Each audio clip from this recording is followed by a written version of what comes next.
The best book to read is the Bible.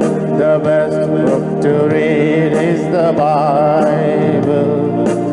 If you read it every day, it will help you all the way.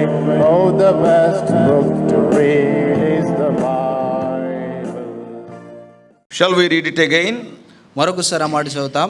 1 Corinthians 11th chapter verse 26. మొదటి కొరింథీయులకు రాసిన పత్రిక 11వ అధ్యాయం 26వ వచనం. 1 Corinthians 11:26. All of us please. మొదటి కొరింథీయులకు రాసిన పత్రిక 11వ అధ్యాయం 26వ వచనము అందరం కలిసి చదువుతాం. For మీరే as రొట్టెని often తిని as ye ఈ eat this పాత్రలో bread and drink త్రాగునప్పుడల్లా this cup, ప్రభు వచ్చు you వరకు show the Lord's ఆయన death మరణమును till he ప్రచురించుదురు. Till he come. ఆయన వచ్చు వరకు, ప్రభు వచ్చు వరకు. And it is spoken about the second coming of Lord Jesus Christ. ఇది యేసుక్రీస్తు వారి యొక్క రెండవ రాకడను గురించి చెప్పబడింది. And today when we see into the Christendom, there is so much confusion about the second coming of Lord Jesus. ఈ దినాల్లో క్రైస్తవత్వంలో గనక చూస్తే యేసు వారి యొక్క రెండవ రాకడను గురించి అనేక మందిలో కలవరం ఉంటా ఉంది. Different people, different organizations or denominations or different cults, they are preaching according to their own convenience. వేరు సమాజాలు లేక వేరు జాతుల వారు లేకపోతే క్రైస్తవంలో ఉన్నటువంటి వేరు గుంపులు వేరు విధానాల్లో వారు బోధిస్తా ఉన్నారు. Of course, one thing is very true. The second coming of Lord Jesus Christ is in two parts. Everybody knows it. ఒక సంగతి ఎంతో స్పష్టమైనటువంటిది, యేసుక్రీస్తు వారి యొక్క రెండవ రాకడ అది రెండు భాగాలుగా ఉంది. And these two things are separated by a period of 7 years. ఈ యొక్క రెండు సంగతులు ఒక 7 ఏళ్ల కాలము, ఆ యొక్క కాలం చేత రెండు కూడా విభాగించబడ్డాయి. And the first part is known as the rapture and the second part is known as the revelation of Christ. మొదటి భాగం చూస్తే అది సంఘం ఎత్తబడుట, రెండవ భాగం చూస్తే యేసుక్రీస్తు వారు ప్రత్యక్షమగుట. Now till I come, till what time? ఇక్కడ ప్రభు వచ్చు వరకు అంటే ఏ సమయం వరకు ఇలాగుండాలి? Is it till the time of rapture? అది ఎత్తబడ్డ వరక? How long the churches will be there? సంఘములు ఎంతకాలం ఉంటాయి? So సంఘయుగం ఎంతకాలం ఉంటుంది? So all these things there is a little bit confusion in the Christendom. ఈ యొక్క సంగతులన్నిటిని గురించి క్రైస్తవత్వములో అనేకుల్లో కలవరం ఉంటా ఉంది.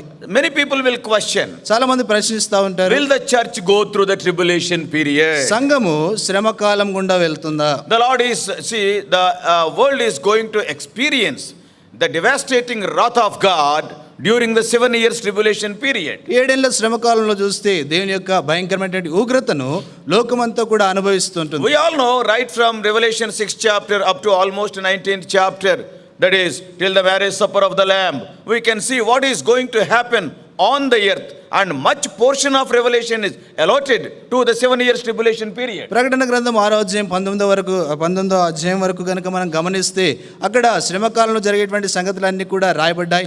19వ అధ్యాయం ఆ యొక్క తర్వాత కనుక మనం చూస్తే గొర్రెపిల్ల యొక్క పెళ్లి విందు వరకు చూస్తే అవన్నీ కూడా శ్రమకాలంగా ఉన్నాయి. For all of the church age, right from the day of Pentecost till the rapture, only 2 chapters are allotted.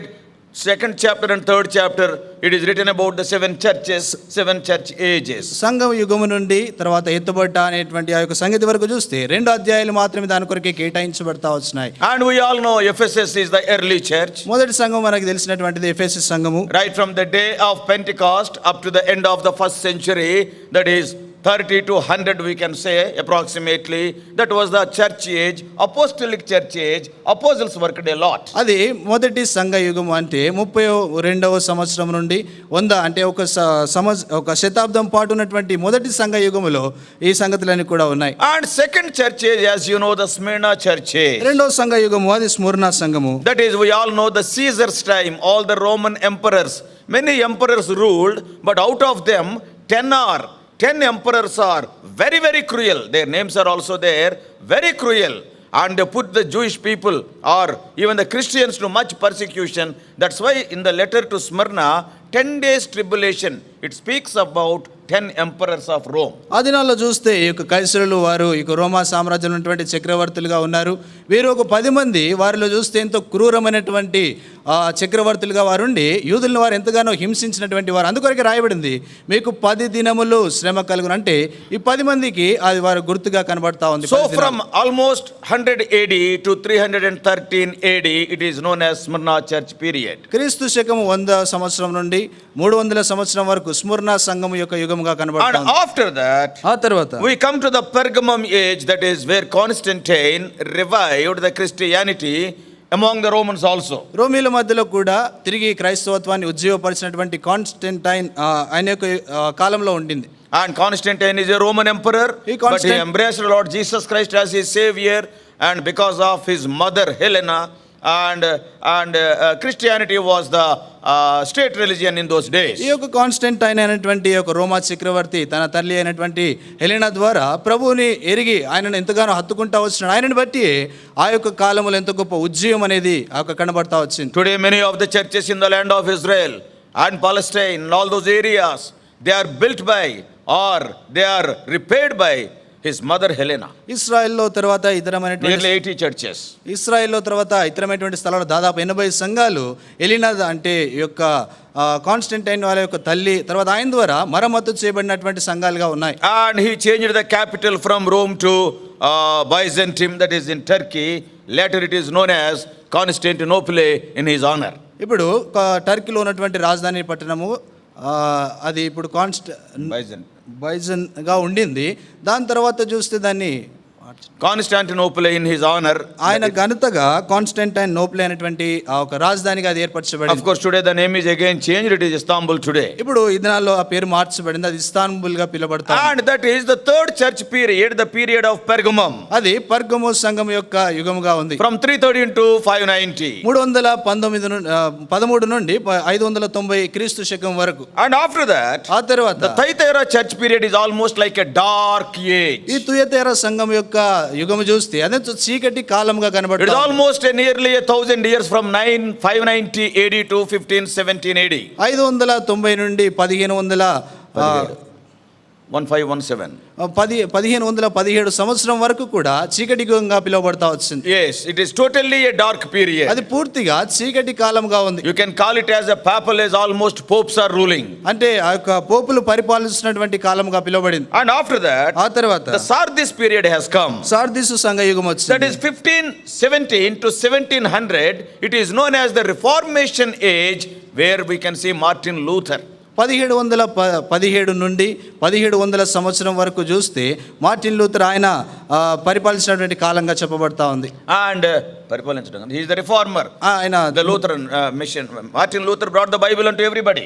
Martin Luther ఆయన బైబిల్ అందరికీ తీసుకొని వస్తా He వచ్చాడు. protested against the papal rule, the rule of the popes. అంటే పోపులు పరిపాలిస్తున్నటువంటి దానికి వ్యతిరేకంగా నిలబడినటువంటి వాడు. Why I am telling all these ఈ things? సంగతులు ఎందుకు చెప్తా It is ఉన్నాను? not to show forth our knowledge. మన జ్ఞానాన్ని ప్రదర్శించడానికి కాదు. Christianity, the history of Christianity is true. It is not a cooked up story. క్రైస్తవంలో ఉన్నటువంటి ఆ యొక్క చరిత్ర అంతా కూడా అది వాస్తవమైనటువంటి సంగతి, ఏదో తయాజమైనటువంటి కథ కాదు.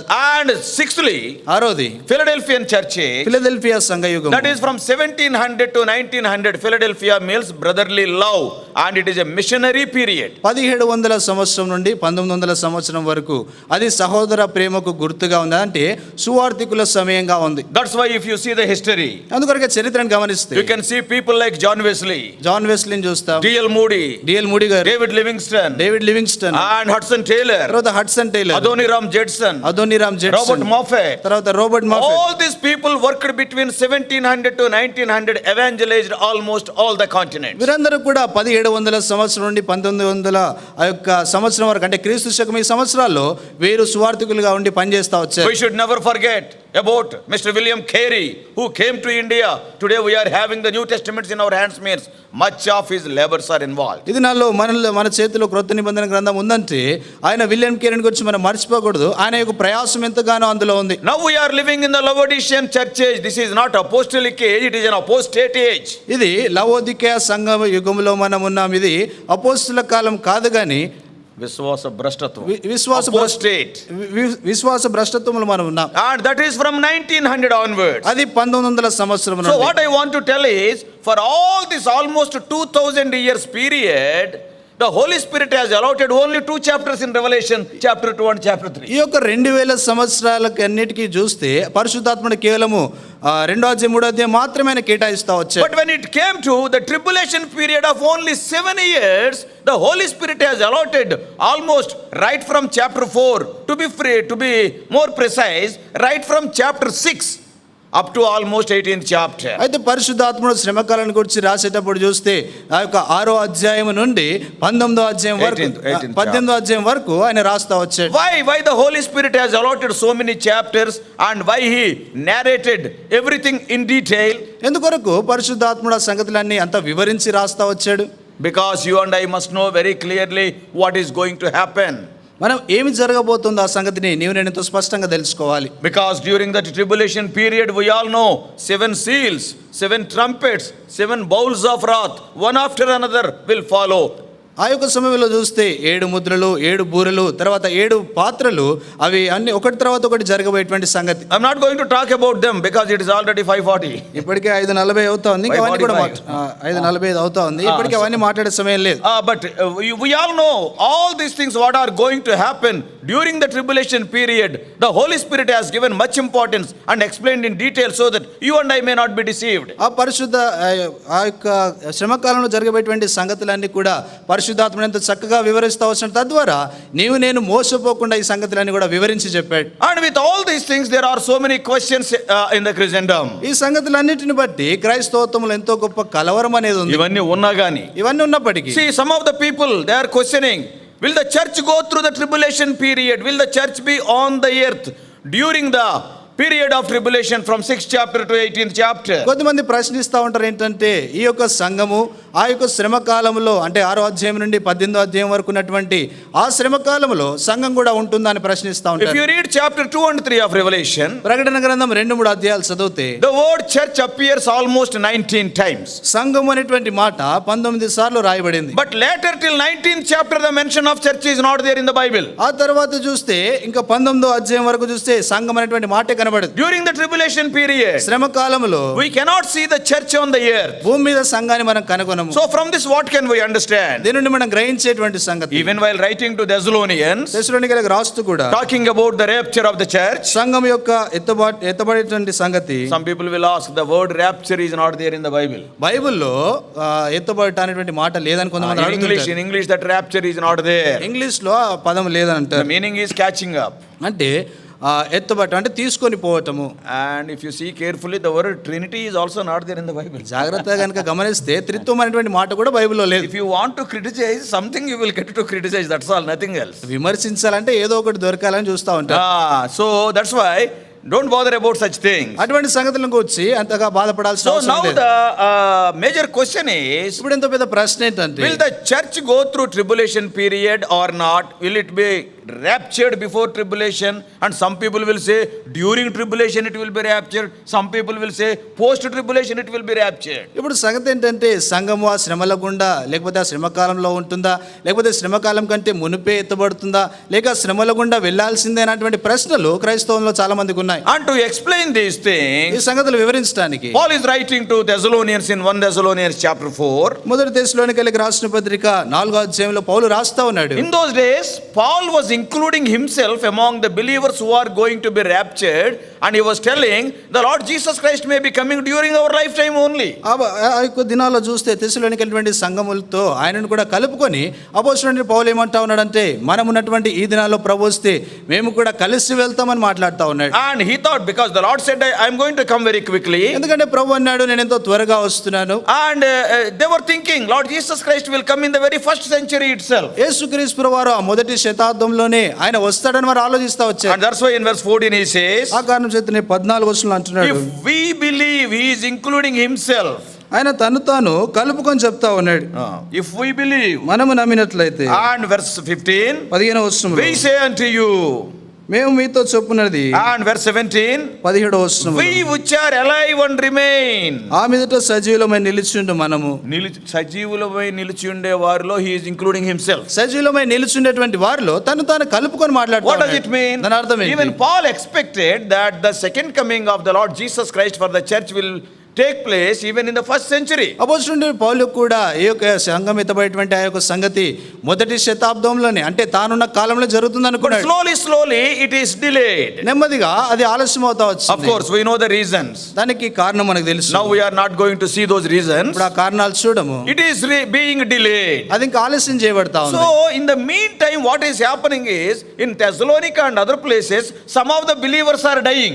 ఈ యొక్క మధ్యలో చూస్తే తెస్సలోనికలో తర్వాత ఇతరమైనటువంటి స్థలాల్లో విశ్వాసులు చనిపోతా ఉన్నారు. And then they were having a doubt, those people who are alive. అంటే సజీవులుగా ఉన్నటువంటి వారికి ఇప్పుడు సందేహం పుడతా ఉంది. Hey, these people, they were there among us. Now Paul is telling, when he comes, we will be caught up. Now they are not there. They have gone to the grave. Will they be raised or not? There will be a big question, a doubt in their hearts who were living. ఇప్పుడు అక్కడ సజీవులుగా ఉన్నటువంటి వారిలో ఒక ప్రశ్న వచ్చింది ఏంటంటే వారితో ఉన్నటువంటి వారు చనిపోయి సమాధి చేయబడ్డప్పుడు వారికి సందేహం పుట్టి ఇప్పుడు వీరు ప్రభుతో కూడా మనతో కూడా ఎత్తబడతారు అనుకుంటే వీరు సమాధిలోనికి వెళ్ళిపోయినారు అనేటువంటి ప్రశ్న వారిలో ఉండిపోయింది. Some of them, they were believing, we alive, we will be caught up. What about these people? కొద్దిమంది ఏమనుకున్నారంటే మేము సజీవులుగా ఉన్నాం, మనం ఎత్తబడతాము, మిగిలినటువంటి వారి సంగతి ఏంటి అనుకున్నారు. That's why Paul is writing very clearly. అందుకే పౌలు స్పష్టంగా రాస్తున్నాడు. From this verse we can understand why he wrote. ఈ యొక్క మాట రాస్తున్నటువంటి మాటను బట్టి గ్రహించవచ్చు. 4:13, 14వ అధ్యాయం 1 Thessalonians 4:13. మొదటి తెస్సలోనికీయులకు రాసిన పత్రిక But I 4:13. would not have you to be ignorant. మీకు తెలియకుండుట నాకు ఇష్టము లేదు. So they are having a question in their mind. వారి మనసులో ప్రశ్న ఉంటా వచ్చింది. What will happen to those people who die? మృతులైనటువంటి వారు చనిపోయిన వారి సంగతి ఏంటి? Are they going to raise again when Christ comes? క్రీస్తు ప్రభు వచ్చినప్పుడు వారు తిరిగి లేస్తారా? Or will they be in their graves only? వారు లేకపోతే సమాధుల్లోనే ఉంటారా? And they are feeling so much because of that physical separation, because some die. ఆ భౌతికమైనటువంటి ఎడబాపుని బట్టి వారు మరణించిన కారణాన్ని బట్టి వారు ఎంతో బాధపడతా That's ఉన్నారు. why man of God, receiving the revelation from the Lord, is clarifying to those people. అందుకొరకే దైవజనుడు దేవుని నుండి బయలుపరుపు ప్రత్యక్షతను పొంది ఆ ప్రజలకు స్పష్టంగా What తెలియజేస్తున్నాడు. he is writing in 13? 13వ వచనంలో రాస్తా ఉన్నాడు. సహోదరులారా, నిరీక్షణ లేని ఇతరుల వలె మీరు దుఃఖపడకుండా నిమిత్తము. మీరు many people are there weeping. అనేకులు అక్కడ ఏడుస్తా ఉన్నారు. So that's why మీరు దుఃఖపడకుండా నిమిత్తము. అందుకొరకే మీరు దుఃఖపడకుండా నిమిత్తం అంటున్నాడు. నిద్రించుచున్న వారిని గూర్చి మీకు తెలియకుండా మాకు ఇష్టం లేదు. So they were ignorant of what is going to happen to those people who already dead. ఇదివరకే మరణించినటువంటి లేక మృతులైనటువంటి వారిని గూర్చి వారికి తెలియక ఉన్నారు. We are having hope. మనకు నిరీక్షణ ఉంది. So in relation to that, he mentioned 16 and 17 verses. దానికి సంబంధితిగా ఆయన 16, 17 వచనాలు చెప్తా The ఉన్నారు. Lord himself will descend from heaven with a shout, all these things. ప్రభువే ఆయన ఒక గొప్ప శబ్దముతో ఆయన దిగి పరలోకం నుండి దిగి వస్తాడని చెప్తా ఉన్నారు. And we alive, we will be caught up. ఆ తర్వాత సజీవులమై నిలిచినటువంటి మనం ఎత్తబడతాం. But before we are caught up, the dead in Christ shall rise first. మనము ఎత్తబడటానికి మునుపు క్రీస్తునందున్నటువంటి మృతులైన వారు మొదట So లేస్తారు. don't worry about them. వారిని గురించి విచారపడకండి. So here when we see all these verses ఈ యొక్క స్థలంలో ఈ వచనాలను చూస్తా ఉంటే and other verses in the Bible, బైబిల్లో వేరే ఇతర వచనాలు కూడా remember the church age is ended almost see at the 3rd chapter ending. 3వ అధ్యాయం చివరిలో చూస్తే సంఘ యుగము ఇంకా దాదాపు ముగించబడింది. Because there are church period, 7 churches. ఎందుకంటే 7 సంఘాల యుగ ఆ యొక్క కాలాలు అవి. Mainly the tribulation period is, as you and I know very well, for the salvation of Israel. ఈ యొక్క శ్రమకాలం చూస్తే అది ఇశ్రాయేల్ యొక్క రక్షణ కొరకైనటువంటి శ్రమకాలం. Because ఎందుకంటే in the grace period, if a person is not accepting Christ, in the tribulation period he will never accept. కృపాకాలంలో ఒక వ్యక్తి రక్షించబడకుండా ఉంటే ఆయన యొక్క శ్రమకాలంలో కూడా రక్షించబడడం అసంభవం. So some of you may be having doubt. మీలో కొద్ది మందికి సందేహం ఉండొచ్చు. So will the church, when the Lord comes, will the church will be raptured before tribulation or after tribulation or during tribulation? యేసుక్రీస్తు ప్రభువు వారు వచ్చినప్పుడు ఆయన సంఘము ఆయన రాకడకు ముందు ఎత్తబడుతుందా లేకపోతే శ్రమకాలంలో ఎత్తబడుతుందా లేకపోతే ఆ తర్వాత ఎత్తబడుతున్నటువంటి సందేహం మానవుల్లో ఉంది. So we are going to I'm going to share some 5 to 6 things in relation to that. 5-6 సంగతులు దానికి సంబంధించి కొన్ని చెప్తాను. Number 1, మొదటి సంగతి, as I already told you, the word church is not seen from chapter 4 to 18 of Revelation. Church will not be there. ప్రకటన గ్రంథం 4వ అధ్యాయం నుండి 18వ అధ్యాయం వరకు చూస్తే సంఘం అనేటువంటి మాట ఎక్కడ కూడా మనకు కనబడదు. The church age is ending by the 3rd chapter ending. ఇప్పుడు సంఘ యుగం అనేటువంటిది 3వ అధ్యాయం చివరిలోనే ముగించబడింది. Even in 19th chapter we can see the church as the wife of the Lord Jesus. 19వ అధ్యాయంలో చూస్తే ఈ యొక్క సంఘము యేసు ప్రభు వారి యొక్క వధువుగా కనబడతా ఉంది. But it is not in a suffering state, it is in a celebrating state. ఇప్పుడు అది శ్రమ పడేటువంటి ఆ యొక్క పరిస్థితిలో లేదు, కానీ సంతోషించేటువంటి పరిస్థితిలో Because it is the marriage supper of the Lamb. అది గొర్రె పిల్ల యొక్క వివాహోత్సవంగా ఉంది. So the first thing what we can see is, if suppose somebody may say at that time, the church is not mentioned during the tribulation period. ఈ యొక్క శ్రమ కాలంలో చూస్తే సంఘం అనేటువంటి ఆ యొక్క మాట అక్కడ ఎక్కడ కూడా చెప్పబడలేదు. And second reason, రెండవ కారణం why the rapture will be before tribulation. ఈ యొక్క ఎత్తబడేటువంటిది అది శ్రమ కాలానికి మునుపే. If you read the letter to the Philadelphian church, Philadelphia సంఘానికి రాసినటువంటి ఆ యొక్క మాటలు చూస్తే and chapter 3 of Revelation, ప్రకటన గ్రంథము chapter 3 3వ అధ్యాయం and verse 10, 10వ వచనం, what is written there? అక్కడ ఏం In రాయబడతా Telugu ఉంది? it is not that much clear. తెలుగులో అంత స్పష్టంగా లేదు. Because thou hast kept the word of my patience, I also will keep thee from the hour of temptation, which shall come upon all the world to try them that dwell upon the earth. నీవు నా ఓర్పు విషయమైన వాక్యమును గైకొంటివి గనుక భూనివాసులను శోధించుటకు లోకమంతటి మీదకి రాబో శోధన కాలములో నేను నిన్ను కాపాడేదను. In Telugu it is Shodhana Kalamulo. తెలుగులో శోధన కాలం అనేటువంటి మాట In రాయబడింది. English Bible, ఇంగ్లీష్ బైబిల్లో I will keep you from the hour of temptation, not in the hour of temptation. ఇది శోధన కాలంలో అని ఇక్కడ రాయబడింది, కానీ ఇంగ్లీష్ బైబిల్ రాయబడింది అంటే శోధన ఆ యొక్క గడియలోనే. గడియ నుండి గడియ నుండి తప్పించేదను. శోధన గడియ నుండి ఆయన తప్పిస్తాడు. శోధన గడియలో తప్పించేదను కాదు. శోధన గడియలో తప్పించడం If కాదు. it is in శోధన గడియల్లో, we will be here only. గడియల్లో అంటే మనం అక్కడే ఉండేటువంటి But it is written that I will deliver thee, or I will keep thee from the hour of temptation. ఆ శోధన గడియ నుండి ఆయన నేను రక్షిస్తాను అంటున్నాడు. So it is not written in the hour of temptation or during the hour of temptation, but from the hour of temptation. శోధన గడియలో లేకపోతే ఆ యొక్క సమయంలో జరుగుతూ ఉన్నప్పుడు ఆయన చెప్పలేదు, కానీ శోధన గడియ నుండి ఆయన రక్షిస్తానని Even in చెప్తాను. 1 Thessalonians మొదటి తెస్సలోనికైలకు రాసిన పత్రికలో and in first chapter, మొదటి అధ్యాయంలో 1 Thessalonians first chapter, మొదటి తెస్సలోనికైలకు రాసిన పత్రిక మొదటి అధ్యాయం we are seeing all these verses to confirm that the church will be caught up before the tribulation.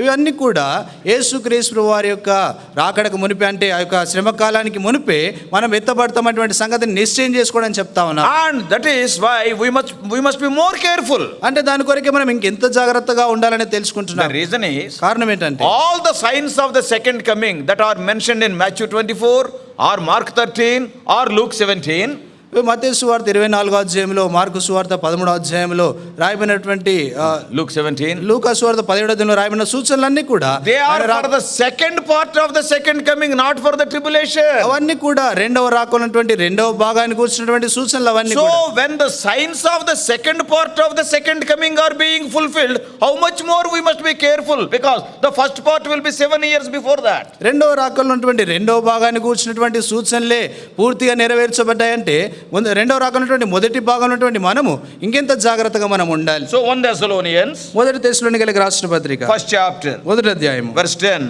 10వ వచనం, 9 and 10. 9-10 వచనాలు. మీ యొద్ద మాకెట్టి ప్రవేశము కలిగను, అక్కడి జనులు మమ్మను గూర్చి తెలియజెప్పుచున్నారు. 9 and 10.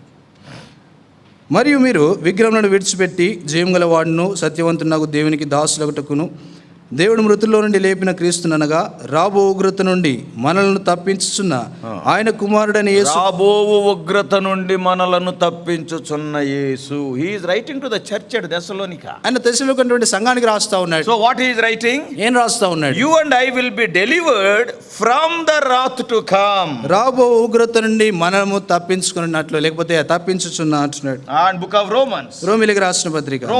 రోమిలికి రాసిన పత్రిక. We are quoting so many verses because so much confusion outside. బయట చూస్తే ఎంతో కలవరం ఈ యొక్క సంగతుల్ని గురించిన కారణాన్ని బట్టి అనేక వచనాలు చూస్తా ఉన్నాం. 5:9. 5వ అధ్యాయం 9వ వచనం. Romans 5:9. రోమిలికి రాసిన పత్రిక 5:9. Much more than being now justified by his blood, we shall be saved from wrath through him. కాబట్టి ఆయన రక్తం వలన ఇప్పుడు నీతిమంతులుగా తీర్చబడి మరింత నిశ్చయముగా ఆయన ద్వారా ఉగ్రత నుండి రక్షింపబడదుము. Yes, we will be saved from the wrath to come. రాబోయేటువంటి ఉగ్రత నుండి మనం తప్పించబడబోతున్నాం. ఎఫెసీయులకు రాసిన పత్రిక chapter 5వ అధ్యాయం and verse 6. 6వ వచనం. Let no man deceive you with vain words, for because of these things cometh the wrath of God upon the children of disobedience. The wrath of God will be upon the children of disobedience, not the children of obedience. ఇక్కడ ఎఫెసీయులకు రాసిన పత్రిక 5వ అధ్యాయం 6వ వచనం రాయబడింది, వ్యర్థమైన మాటల వలన ఎవడును మిమ్మల్ని మోసపరచనీయకుడి, ఇట్టి క్రియల వలన దేవుని ఉగ్రత అవిధేయులైన వారి మీదకి వచ్చును. అంటే విధేయులైనటువంటి వారి మీదకి వచ్చేది కాదు అది. So the wrath will come on the children of disobedience. అవిధేయులైనటువంటి వారి ఆ యొక్క పిల్లల మీదకి దేవుని యొక్క ఉగ్రత అనేది వస్తుంది. So this is the second reason why we can believe that the church will be caught up before tribulation. శ్రమ కాలానికి మునిపే సంఘం ఎత్తబడతా ఉంది అనేటువంటి సంగతికి ఇది ఒక నిశ్చయత. Then you and I being a part of the church, how much more we must be ready for that. నేను ఈ యొక్క సంఘంలో భాగమైనటువంటి నేను ఇంకెంత జాగ్రత్తగా మనం ఉండాలి. Because all the signs that are being fulfilled, they are regarding the second part after 7 years. అది 7 ఏళ్ల శ్రమ కాలం తర్వాత జరగబోయేటువంటి ఆ యొక్క రాకడను కూర్చున్నటువంటి సూచనలు అవన్నీ కూడా ఇదివరకే నెరవేర్చబడ్డాయి. And the third reason is, మూడో కారణం ఏంటంటే, Paul is writing to Titus in 2:12 and 13. పౌలు తీతుకు రాస్తూ 2వ అధ్యాయము 13-14 వచనంలో రాస్తా ఉన్నాడు. In Titus 2nd chapter 12 and 13. 2వ అధ్యాయం 12-13 వచనాల్లో, It is a blessed hope. The coming of Lord is a blessed hope. యేసుక్రీస్తు వారి యొక్క రాకడ చూస్తే అది ఎంతో శుభప్రదమైన నిరీక్షణ. Suppose if the church has to go to the period of wrath, it cannot be a blessed hope, it can be a cursed hope. Who will suffer? Who will suffer? ఉదాహరణకు చూస్తే ఒకవేళ సంఘం గనక శ్రమకాలం గుండా వెళ్ళాలంటే అది ధన్యకరమైన నిరీక్షణగా ఉండదు, కానీ శాపార్థమైనటువంటి నిరీక్షణగా ఉంటుంది. Who will suffer? ఎవరు శ్రమ పడతారు? If you see what are going to happen during the times of the 7 seals, ఆ యొక్క 7 ముద్రలు విప్పబడినప్పుడు ఏమేం జరుగుతాయో సంగతులు చూస్తే, you all know it. The first seal, the white horse will come. It is only deception, false peace will be proclaimed. అక్కడ చూస్తే మొదటి ముద్ర విప్పబడినప్పుడు అక్కడ అబద్ధము ప్రచురించబడతా ఉంటుంది. And because Lord Jesus Christ wanted to come on the white horse, Satan also, he imitates Lord Jesus Christ. He is also coming on a white horse to deceive people. యేసుక్రీస్తు ప్రభువారు తెల్లని గుర్రం మీద ఆయన వస్తూ ఉంటాడు. సాతానుడు వాడు ప్రజలను మోసగించట కొరకై ఆ సాతానుడు కూడా తెల్లని గుర్రం మీద వాడు వస్తాడు. And second seal, you know, the red horse, that is all war. రెండవ గుర్రం speaks of blood. రెండవ గుర్రం చూస్తే అన్ని యుద్ధాలకు గుర్తుగా ఉందంటే యుద్ధ పోరాటాల గురించి రాయబడతా వచ్చు. And third horse, you know, black horse, that is famine. Because of war, famine will be there, bombing everywhere, no crops. మూడో గుర్రం చూస్తే అది నల్లని గుర్రం, ఎక్కడ చూసినా కూడా కరువు, ఎక్కడ చూసినా ఇక బాంబులు వేయబడిన కారణాన్ని బట్టి భూమి అంతా కూడా నిస్సారంగా అయిపోతుంది. When there is famine, there is no food, people will die. That's why the fourth horse is a pale horse, that his name is death on it. అంటే నాలుగో గుర్రం చూస్తే అది మరణానికి గుర్తుగా ఉన్నటువంటి గుర్రము, ఎక్కడ చూసినా భోజనం లేని కారణాన్ని బట్టి, కరువును బట్టి ప్రజలందరూ కూడా మరణానికి Like the 7 seals are there. ఆ రీతిగా 7 ముద్రలు ఉన్నాయి. And then 7 trumpet judgments are there. ఆ తర్వాత 7 బూరల యొక్క అది సంగతులు ఉన్నాయి. And that is almost 1/3 of the greenery will be gone, 1/3 of the sea water will be gone, and 1/3 of the river waters. All these things are there during the trumpets period. ఆ యొక్క బూరలో ఊదేటువంటి ఆ యొక్క సమయంలో చూస్తే 35% భూమి, తర్వాత చెట్లు చేమలు, తర్వాత నీరు, ఇవన్నీ కూడా నాశనం అయిపోయేటువంటి పరిస్థితి. And after that the bowls of wrath.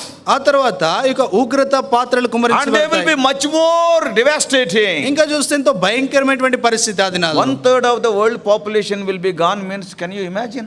లోకమైనటువంటి 35% మంది మరణిస్తారంటే అది ఊహించగలమా? Just now we were hearing nearly, let us say 750 crores of people are there. ఇదివరకు వింటూ వస్తున్నాం 750 కోట్ల మంది ప్రజలు ఉన్నారు. 750. Yeah. 750 కోట్లు. 1/3 dying means 250 crores will be dying in limited time. అంటే 35 Maybe in a month or two, that's all. అంటే చూస్తే 250 కోట్ల మంది వారు మరణిస్తారు ఒక నెలలో. రోజుకు 10 కోట్లు అవుట్. రోజుకో 10 కోట్ల మంది చనిపోతారు. What a calamity it will be. ఎంత గొప్ప వినాశనం కాదు. So if you want to go through those calamities, it is not a blessed hope, it is a cursed hope. నీవు గనక అటువంటి అదొక భయంకరమైనటువంటి శ్రమ గుండా వెళ్తే అది ధన్యకరమైనటువంటి నిరీక్షణగా నీకు ఉండదు, కానీ అది నీకు శపించబడిన నిరీక్షణగా ఉంటుంది. That's what Paul is writing to Titus. It is a blessed hope means we will escape all these things. We can see all these things from the mid-air. పౌలు తీతుకు ఈ మాటలు రాస్తా ఉన్నాడు అంటే, శుభప్రదమైన నిరీక్షణ రాస్తా ఉన్నాడు అంటే అది శుభప్రదమైనటువంటి నిరీక్షణ అంటే మధ్య ఆకాశంలో నుండి ఈ సంగతులన్నీ కూడా మనం చూస్తూ ఉంటాం. So the first reason why the catching up of saints will be before tribulation is the word church is not mentioned in those chapters. ఈ మొదటి సంగతి చూస్తే ఈ యొక్క శ్రమ కాలానికి మునిపే సంఘం ఎత్తబడతా ఉందంటే అక్కడ ఆ యొక్క అధ్యాయంలో సంఘం అనే మాట రాయబడలేదు. Secondly, we have seen so many verses that the Lord will protect us from the wrath to come. రెండోదిగా చూస్తే కొన్ని వచనాలు చూస్తా వచ్చాం, ఉగ్రత నుండి మనను తప్పించు వాడైనటువంటి దేవుడని చూస్తా వచ్చాం. And thirdly, we have seen it is a blessed hope. మూడోదిగా చూసినాము విశ్వాసము, అది శుభప్రదమైన నిరీక్షణ. And fourthly, we have already seen these are two different events, that is rapture and revelation,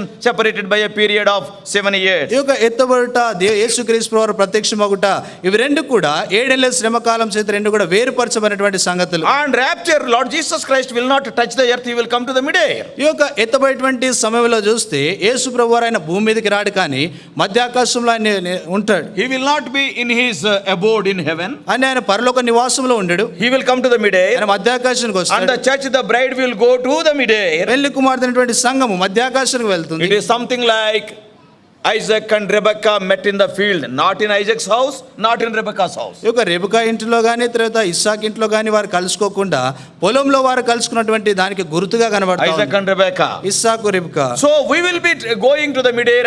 That is the first part. మనము మధ్యాకాశానికి వెళ్తాం, అది మొదటి భాగం. And he will be coming for the saints. That is the first part. Coming for the saints. Coming with the saints is the second part. ఆయన మొదట చూస్తే ఆయన పరిశుద్ధుల కొరకు వస్తా ఉన్నాడు, తర్వాత పరిశుద్ధులతో కూడా ఆయన కిందికి దిగి Two వస్తాడు. are two different things. రెండు వేరు సంగతులుగా So ఉన్నాయి. brothers and sisters, ప్రియమైనటువంటి సోదర సోదరి, people are there to confuse us. ప్రజలు మనలను కలవర పెట్టడానికి ఉన్నారు. Yes, in the first coming మొదటి రాకల్లో and first part of the first coming, రెండవ రాకల్లో ఉన్నటువంటి మొదటి భాగంలో Satan will be freed to tempt the people. ప్రజలను శోధించడానికి సాతానికి స్వాతంత్రం ఇవ్వబడుతుంది. Because the Antichrist will be there. ఎందుకంటే క్రీస్తు విరోధి ఉన్నాడు. In those first 3.5 years, we can see the raising, the ruling, and also the disappearing of the Antichrist. మొదటి 3.5 సంవత్సరాల్లో చూస్తే వాడు వచ్చి పరిపాలించడం, తర్వాత కనబడకుండా పోవడం, ఈ సంగతులు చూస్తాం. And Satan will be freed. తర్వాత సాతానుడు స్వతంత్రుడిగా But చేయబడతాడు. after the second part of the second coming, Satan will be bound for 1000 years, because 1000 years reign of Christ will start. యేసుక్రీస్తు వారి యొక్క రెండవ రాకనున్నటువంటి రెండవ భాగంలో సాతానుడు వాడు బంధించబడి ఉంటాడు. ఎందుకొరకంటే యేసు ప్రభు వారు 1000 ఏళ్ళు పరిపాలన చేస్తాడు. You and I must know. నేను తెలుసుకోవాలి. Because everybody will say Hebron is the headquarters. In the headquarters, if we don't know, it is very difficult. హెబ్రోనే హెడ్ క్వార్టర్స్ గా చెప్పబడుతుంది కనుక ఇక్కడే మీకు ఆ సంగతులు తెలియకపోతే కష్టం. So, because much is sown here. ఇక్కడ ఎంతగానో విత్తబడతా ఉంది వాక్యం. So, fifthly, ఐదవదిగా the tribulation is for the nation of Israel mainly. ఈ యొక్క శ్రమ కాలం చూస్తే అది ముఖ్యంగా ఇశ్రాయేలు ప్రజలకు సంబంధించింది. Because during those 7 years, the Lord specifically, He will deal with His own people Israel. 7 ఏళ్ల ఆ యొక్క శ్రమ కాలంలో ప్రత్యేకంగా దేవుడు తన సొంత ప్రజలైనటువంటి ఇశ్రాయేలుతో ఆ సంగతి జరుగుతూ ఉంటుంది. That's why for that period, Jeremiah has given one name. దాని కొరకై ఇర్మియా ఒక పేరు చెప్తా For వచ్చాడు. that 7 years tribulation period. ఆ 7 ఏళ్ల శ్రమ కాలానికి In the book of Jeremiah chapter 30 verse 7 it is written, it is the time of Jacob's trouble. ఇర్మియా గ్రంథము 30:7 రాయబడతా వచ్చింది చూడండి. అది యాకోబు సంతతి వారికి ఆపద తెచ్చు దినం, అంటే యాకోబు దినముగా చెప్పబడింది. That is the Israelites. అది ఇశ్రాయేలీయులు. They will be put to so many trouble. వారు అనేక శ్రమల గుండా వారు వెళ్తారు. In the beginning they will join their hands with the Antichrist, but when they see the sacrifice which is not to be offered, when it is brought, they will recognize that he is not the true Messiah. ఆరంభంలో చూస్తే వారు ఆ యొక్క క్రీస్తు విరోధితో కూడా చేతులు కలిపి అయితే ముందుకు సాగుతూ ఉంటారు. కొంతకాలం తర్వాత వాడు అర్పించేటువంటి బలిని బట్టి వారు అక్కడ నుండి దూరం అయిపోతారు. And that's why more tribulation will be there. ఆ కారణాన్ని బట్టి ఇంకా అధికమైనటువంటి శ్రమ. That's why Jeremiah in advance he has written that it is the day of not all the believers' trouble, it is the day of Jacob's trouble. అందుకొరకే ఇర్మియా ఎంతో స్పష్టంగా రాస్తూ ఉన్నాడు, అది విశ్వాసులకు సంబంధించిన శ్రమ కాదు కానీ యాకోబు సంతతి యొక్క శ్రమ ఆపద తెచ్చు దినం In the అంటున్నాడు. language of Daniel we can say the 70th week. దానియేలు భాషలో చెప్పాలంటే 70వ వారము. So see, that is mainly for Israelites. అది ముఖ్యంగా ఇశ్రాయేలు ప్రజల కొరకైంది. That's why in 7th chapter we can see 1,44,000, that is all tribulation period from each tribe 12,000, 12,000, 12,000. అందుకే ప్రకటన గ్రంథం 7వ అధ్యాయంలో మనం చదువుతూ ఉంటాం, 1,44,000 మంది అంటే ప్రతి గోత్రం నుండి ఆ రీతిగా విభాగించబడ్డవారు. And there also some questions are there. అక్కడ కూడా కొన్ని ప్రశ్నలు ఉన్నాయి. There the tribe of Dan is not mentioned. అక్కడ దాను గోత్రము రాయబడలేదు. Many people will question. చాలా మంది అడుగుతూ ఉంటారు, యేసు ప్రభు రాకడకు నువ్వు సిద్ధపడవయ్యా బాబు అని చెప్పేసి అంటే దాను గోత్రం ఎందుకు రాయలేదు అని అడుగుతాడు. యేసు ప్రభు రాకడ కొరకే సిద్ధపడమంటే దాను గోత్రం ఎందుకు రాయలేదని అడుగుతూ ఉంటారు. Let us be careful about ourselves. మన విషయం మనం జాగ్రత్తగా ఉండాలి. Yeah, God has removed. See, while Moses was blessing the tribes, he has not blessed the tribe of Shimeon. మోసే ఆయన గోత్రాలను దీవిస్తా ఉన్నప్పుడు సిమియోను గోత్రాన్ని ఆయన దీవించలేదు. See, there may be some reasons. అక్కడ కొన్ని కారణాలు ఉండొచ్చు. This is the time to prepare ourselves, to get ourselves ready, not to see what he is doing, is his name is there, is his name is there. No, not that. ఈ సమయంలో చూస్తే మనల్ని మనమే జాగ్రత్తగా ఉండి సిద్ధపరచుకునేటువంటి సమయం కానీ ఆయన పేరుందా ఈయన పేరుందా అని చూసేటువంటి సమయం కాదు. Important is నీ పేరుందా లేదా, that is very important. ప్రాముఖ్యంగా చూస్తే నీ పేరుందా లేదా నువ్వు చూసుకోవాలి. So the tribulation period is mainly for the salvation of Israel. That's why even in the book of Jeremiah, time and again it is written, your people, that words will be there in the early verses in chapter 30. అందుకొరకే ఆ యొక్క ప్రాముఖ్యంగా ఈ యొక్క శ్రమకాలము చూస్తే అది ఇశ్రాయేలు ప్రజల యొక్క రక్షణ కొరకైనటువంటి శ్రమకాలం ఉంది. అందుకొరకే అక్కడ నా ప్రజలు లేకపోతే దేవుని ప్రజలుగా చెప్పబడినటువంటి పేర్లు అక్కడ రాయబడి ఉన్నాయి. And now the sixth thing is, ఇప్పుడు ఆరో సంగతి ఏంటంటే during that 7 years tribulation period, the church will be very busy. ఆ 7 ఏళ్ల శ్రమకాలంలో చూస్తే సంఘం ఎంతో పని కలిగి ఉంటుంది.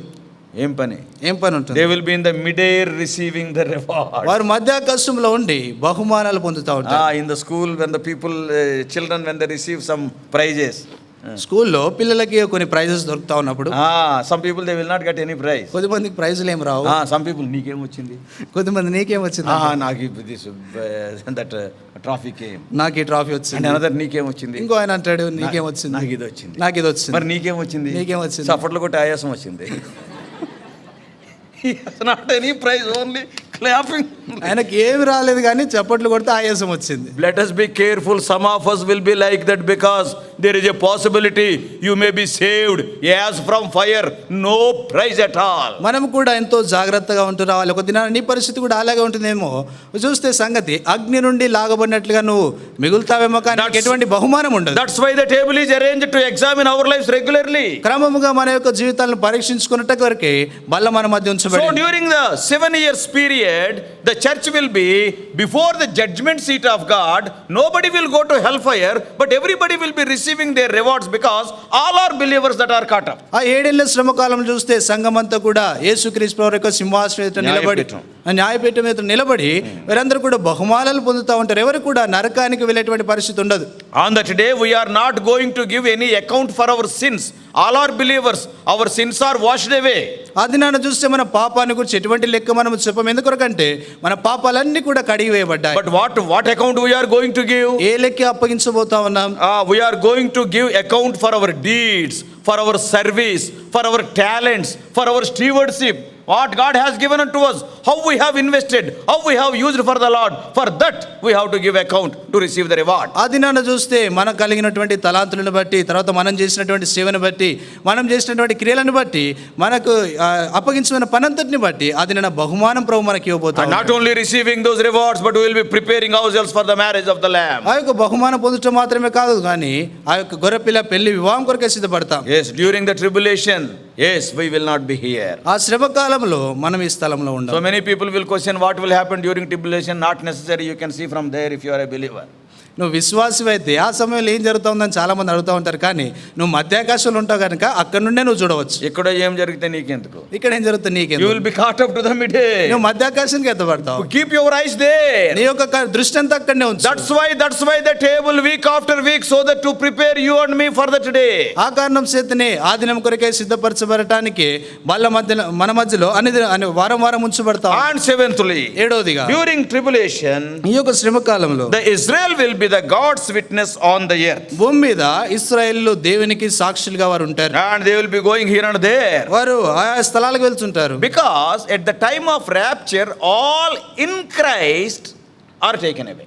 ఈ యొక్క ఎత్తబడేటువంటి సమయంలో చూస్తే క్రీస్తునందు ఉన్నటువంటి వారందరూ కూడా ఎత్తబడతారు. If anybody is in Christ, he will not be seen on earth, he will be seen in the mid-air on that day. ఎవరైతే క్రీస్తునందు ఉన్నారో వారందరూ కూడా మధ్యాకాశంలో ప్రభువుతో కూడా ఉంటారు. And some people will ask, కొద్దిమంది అడుగుతారు, what about the Old Testament believers? పాత నిబంధన ఉన్నటువంటి విశ్వాసుల సంగతి ఏంటి? Yes, we all know the Old Testament believers, they are in paradise, but when the Lord Jesus Christ went to paradise, he has taken them captives as captive. If you read Ephesians 4:8, they have already reached heaven. ఇది వరకు చూస్తే పాత నిబంధనటువంటి విశ్వాసులందరూ కూడా పరదేశంలో ఉంటా వచ్చినారు. యేసుక్రీస్తు వారి యొక్క శిలువ సమయంలో ఆయన చెరగా పరలోకానికి తీసుకొని పోతా వచ్చినాడు. And the church will almost be in a complete shape before the Israel is saved. ఇశ్రాయేలు రక్షించబడటానికి మునుపు చూస్తే సంఘం ఒక చక్కటి ఆకారంలో ఉంటుంది. Now there is no time. You can read slowly and also with understanding. If you read Romans 11, Paul has explained in a beautiful way all these things. రోమిలకు రాసిన పత్రిక 11వ అధ్యాయం గనుక సమయం ఉన్నప్పుడు ఎంతో జాగ్రత్తగా చదివితే పౌలు అక్కడ ఎంతో చక్కగా సంగతులను వివరించినాడు. And at the end of the tribulation, శ్రమకాలం చివరిలో when the Israelis saved, ఇశ్రాయేలు రక్షించబడిన తర్వాత Isaiah the prophet is writing, యెషయా ప్రవక్త రాస్తున్నాడు, that then they will welcome the Messiah. అప్పుడు వారు మెస్సయ్యను ఆహ్వానిస్తారు.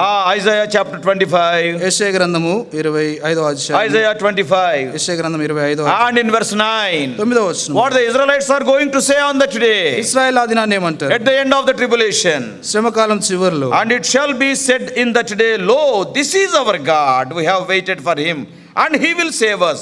This is the Lord, we have waited for him, we will be glad and rejoice in his salvation. The Israelites will say on that day. ఆ దినాన ఇశ్రాయేలు ప్రజలు చెప్పేటువంటి మాట యెషయా గ్రంథం 25వ అధ్యాయం 9వ వచనము.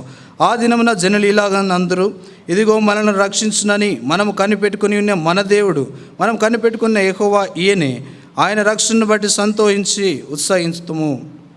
We are waiting for him. మనం ఆయన కొరకు వేచి ఉన్నాం. Oh, when he came for the first time, we rejected him. ఆయన మొదటిసారి వచ్చినప్పుడు We నిరాకరించాం. could not recognize ఆయన him. మనం గుర్తించలేదు. During the tribulation time, we believed in the Antichrist. శ్రమ కాలంలో చూస్తే క్రీస్తు విరోధి నందు And విశ్వాసం after 3.5 years, we have recognized that he is not the true Christ. 3.5 సంవత్సరాల తర్వాత నిజమైనటువంటి క్రీస్తు ఈయన కాదని Now after the గుర్తుపట్టాం. tribulation time, ఈ శ్రమ కాలం తర్వాత yes, Lord Jesus Christ will come with his saints, that is you and me again. యేసు క్రీస్తు వారు తన పరిశుద్ధులతో అంటే నీతో నాతో కూడా ఆయన దిగి వస్తాడు. And at that time, ఆ సమయంలో who will welcome him? ఎవరైనా ఆహ్వానిస్తారు? The Israelites who are saved. రక్షించబడినటువంటి ఇశ్రాయేలు. Almost all the Israelites during the tribulation will be saved because they are his people. ఇశ్రాయేలు ప్రజలు ఆ యొక్క శ్రమకాలంలో దాదాపు అందరూ కూడా రక్షణ పొందారు. ఎందుకొరకంటే వారు ఆయన యొక్క ప్రజలు. Because before you and I claim the promises of God, the promises belongs to Israel. నువ్వు నేను వాగ్దానాలు కోరుకునడానికి మునిపే ఈ వాగ్దానాలన్నీ కూడా ఇశ్రాయేలు ప్రజలకు చెందినవే. They are his people. వారు ఆయన ప్రజలు. Many times God punished them, but he never said that you are not my own. అనేక సార్లు దేవుడు వారిని శిక్షించినాడు కానీ మీరు నా సొత్తు అయినటువంటి వారు కాదని It is something like our children. అది మన పిల్లల వల్లే When they కనబడుతుంది. commit some mistake, we will punish them. We will never say that you are not my child. వారు ఏదైనా పొరపాటు చేసినప్పుడు వారిని శిక్షిస్తాం కానీ నువ్వు నా పిల్లవాడు కాదని మనం Being corrupt people, we are loving our children so much. What about a holy God? He loves you and me more and more. మనము ఈ రీతిగా ఉన్నటువంటి మనమే మన పిల్లల్ని అలాగో పిలుస్తా ఉంటే పరిశుద్ధమైనటువంటి ఆ దేవుడు ఎలాగ పిలుస్తాడు? So he will forgive them. ఆయన వారిని They క్షమిస్తాడు. will turn to him. వారు ఆయన వైపు తిరుగుతారు. And when he is coming in the second part of his second coming, after tribulation with the church, when he is coming to the earth, ఆయన రెండవ రాకడలో రెండవ భాగమైనటువంటి సమయంలో చూస్తే తన సంఘముతో ఆయన కలిసి భూమి మీదకి ఆయన because వస్తాడు. he is going to come with his saints. First part for his saints, second part with his saints. మొదటి భాగంలో చూస్తే ఆయన తన పరిశుద్ధుల కొరకు వస్తాడు. రెండో భాగంలో ఆయన పరిశుద్ధులతో కూడా కిందికి దిగి And వస్తాడు. what all the Israelites will say? అప్పుడు ఇశ్రాయేలు ప్రజలు అంటారు, He is our Lord. ఈయన మా ప్రభు, We waited for him. ఈయన కొరకు మేము వేచి We ఉన్నాం. waited for him. ఆయన కొరకే వేచి We are ఉన్నాం. deceived now and then. మేము అనేక పర్యాలు మోసపోయాం. They will be very glad. వారు ఆ దినాన సంతోషిస్తారు. So brothers and sisters, ప్రియమైన సోదరుడు సోదరి, the rapture of the church is at hand. సంఘము ఎత్తబడటమైనటువంటి సంగతి అదెంతో సమీపించింది. The time of coming of Lord Jesus Christ to the earth itself is at hand means the rapture will be 7 years before that. It is much more near. యేసుక్రీస్తు వారి యొక్క రెండవ రాకడే ఎంతో సమీపంగా ఉందంటే ఎత్తబడటం అంటే అది 7 ఏళ్ల శ్రమ కాలానికి ముందే జరిగే సంగతి కనుక అది ఇంకెంత సమీపంగా ఇచ్చినటువంటి సంగతి. How much more you and I must be ready. ఎంతగా నీవు నేను సిద్ధపడి ఉండాలి. It can be at any time. అదే సమయంలోనే It జరగవచ్చు. can be at any time. అదే సమయంలో జరగవచ్చు. Just in a twinkling of an eye. ఒక రెప్పపాటున జరిగే సంగతి. Are you ready? నువ్వు సిద్ధంగా ఉన్నావా?